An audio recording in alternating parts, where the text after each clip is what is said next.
Good morning, Dave Kenworthy here. It's the 13th of the 8th, 2021, and today we're going to look at the Giza Great Pyramid, and we're going to find Berriman's Root 2 mathematics in the design. And the Egyptians understood the mathematics of inversion, and that's what we're going to look at and explain, and it's not something that we're familiar with. You only find it really when you use Berriman's work. And we're going to use the new Metrology here, which is applying the work of Berriman to the design of the Giza pyramid. And Berriman gives two root 2 values, and he also gives pi squared. And the root 2 values are 99 over 70 and 140 over 99. And when I talk about inversion, we can see how these two versions are using base 7 inverted here and 99 inverted here, and that's what we're talking about when we say the mathematics of inversion. In between that and that, somewhere is real root 2. When you multiply that by that, you get 2.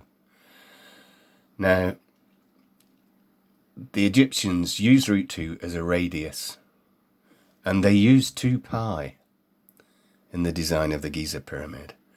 But Berriman tells us that pi can be given as 20 root 2 divided by 9. So we've got root 2 here, and we multiply by 20 and it gives this, divided by 9 gives that, and that's 22 over 7. So we're working at Giza 44 over 7 by multiplying by 2. Now, we can do the same for this other value. So we multiply this version of root 2, 140 over 99 by 20, and we get this, divide by 9, we get a different version of pi. And in between these two is this version. Now, what I'm going to explain here is how inversion is working in these designs. Because in this circle, we're going to use root 2 as the radius, and we're going to use 2 pi as the factor that gives us the circle. So this is the circle.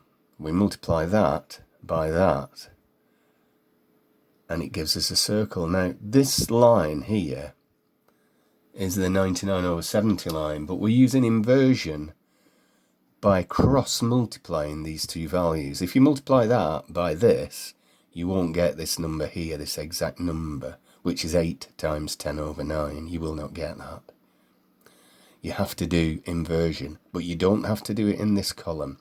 Now let me explain this column because it's very interesting. What I've used here is 20 times the square root of 2 from this program, Excel, Microsoft Excel. This is producing root 2 automatically when I use this formula, which is as close as you can get to root 2 within this program. And when we use that as root 2, we get this version of pi. Now, Berriman's telling us that pi is this, 800 over 81. And let me show you how we can get that. Because if we multiply this by this, we get 800. And we know that those two versions of pi can be produced by dividing each by 9. So we're going to divide by 81. And that's pi squared. And what happens here is when we multiply that version of pi there, which has been produced using real root 2, we're going to get this number which the Egyptians knew according to Berriman. And what Berriman tells us is that the circle 10 gives the inscribed square 9, and this was known to the Egyptians. And what that means is the circle 8.88 will give the inscribed square 8, using 10 over 9 there, divided by 10 over 9. And when that's 8,